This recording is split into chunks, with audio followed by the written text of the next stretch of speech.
Assalamualaikum, ketemu lagi channel aku Dedela. Buat yang udah subscribe aku dari lama, makasih banget ya udah mantengin di channel aku terus.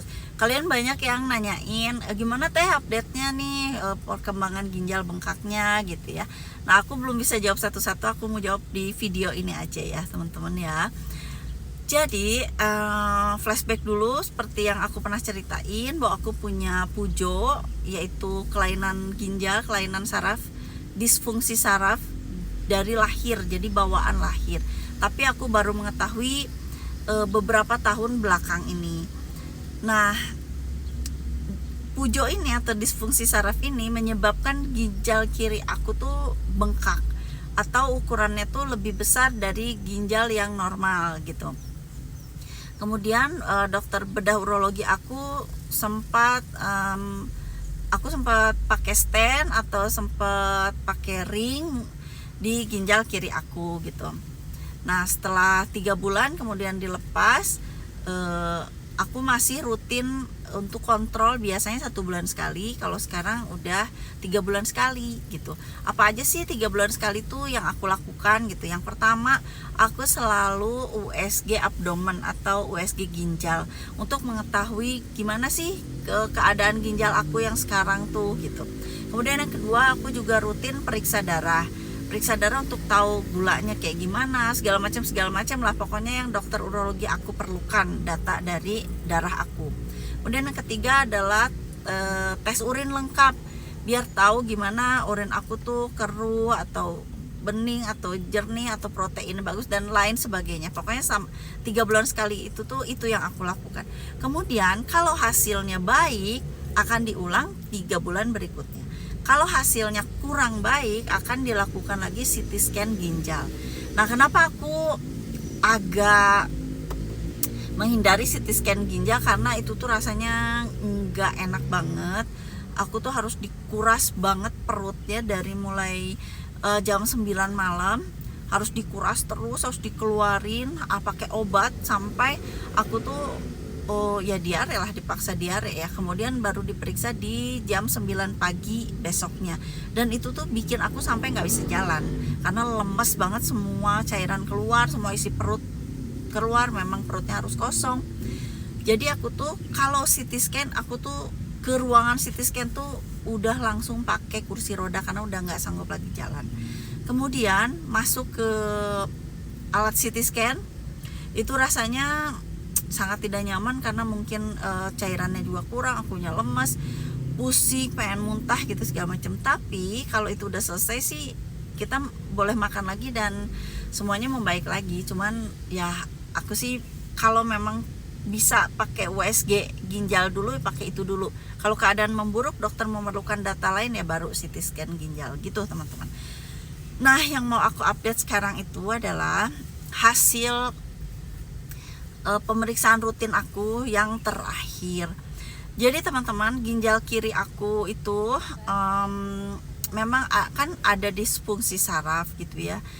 Jadi dia memang tidak bisa membaik menurut dokternya. Kita jaga untuk tidak memburuk gitu. Tapi hasil akhir dari pemeriksaan aku itu, ginjal kiri aku itu sudah dianggap tidak berfungsi. Jadi fungsinya tuh tinggal berapa persen aja gitu. Jadi dianggap tidak berfungsi gitu. Memang ini bukan gaya hidup aku yang memburuk atau prosedur dokternya yang kurang baik atau apa, enggak. Memang ini bawaan lahir aku yang memang si ginjalnya ini tidak berfungsi gitu. Jadi ginjal kiri aku ini tidak bisa diselamatkan lah, tidak berfungsi gitu.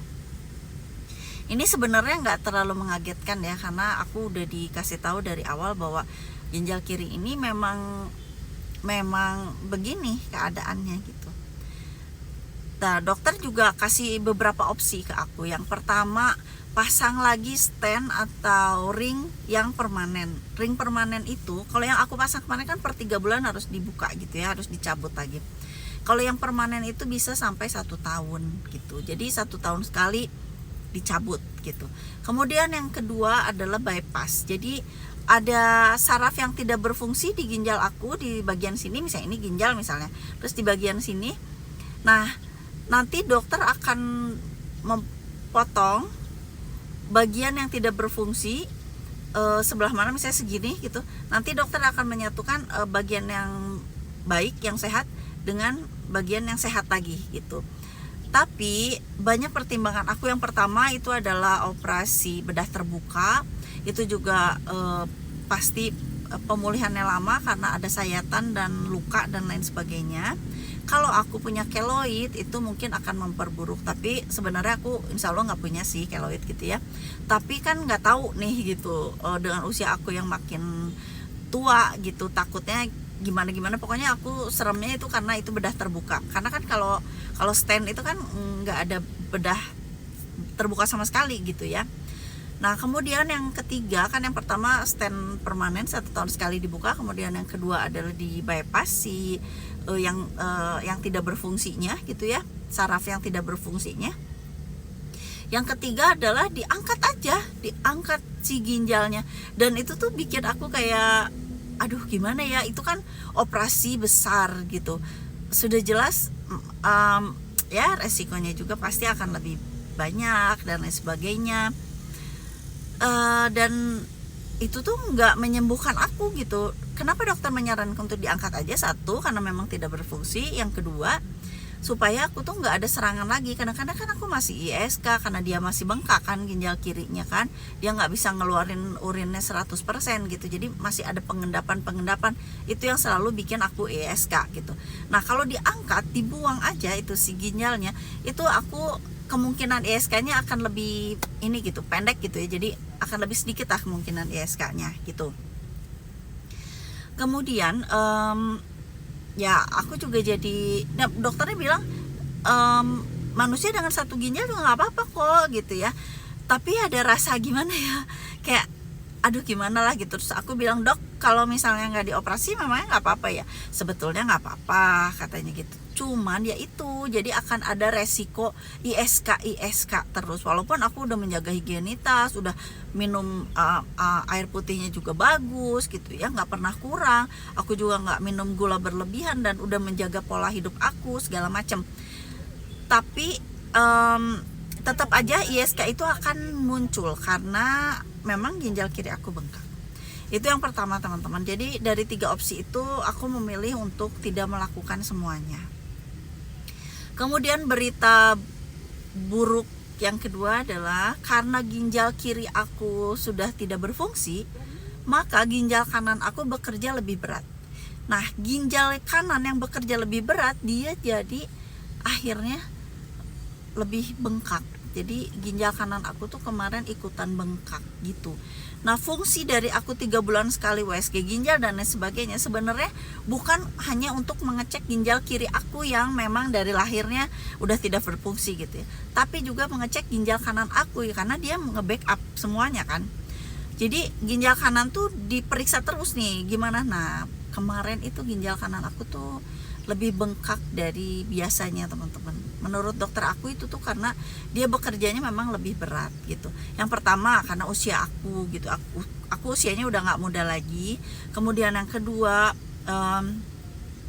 berat badan aku, makanya dokter menyarankan aku untuk lebih ngilangin berat badan lah gitu ya, lebih kecil lagi gitu. Memang nggak sampai ini banget, tapi ya lebih kecil lah supaya mungkin aku tuh PR-nya sekitar 5 kiloan lah gitu, supaya si ginjal kanan aku tuh nggak terlalu berat. Kemudian yang ketiga jelas aku harus lebih banyak bergerak. Aku tuh olahraganya seminggu waktu itu cuman sempet 1 kali, dan sekarang tuh nggak boleh yang namanya cuman sekali seminggu, itu nggak cukup. Jadi aku harus lebih banyak gerak karena kan aku tuh sebenarnya udah asupan makanan aku jaga banget, asupan air putih juga aku jaga banget. Ternyata yang ngebantu ginjal aku untuk bekerjanya lebih ringan itu adalah salah satunya adalah aku harus lebih banyak bergerak teman-teman. Nah supaya videonya nggak kepanjangan, jadi ini tahap 1-nya ya, aku sampai sini dulu, nanti aku lanjut lagi ya tahap 2-nya ya. Assalamualaikum.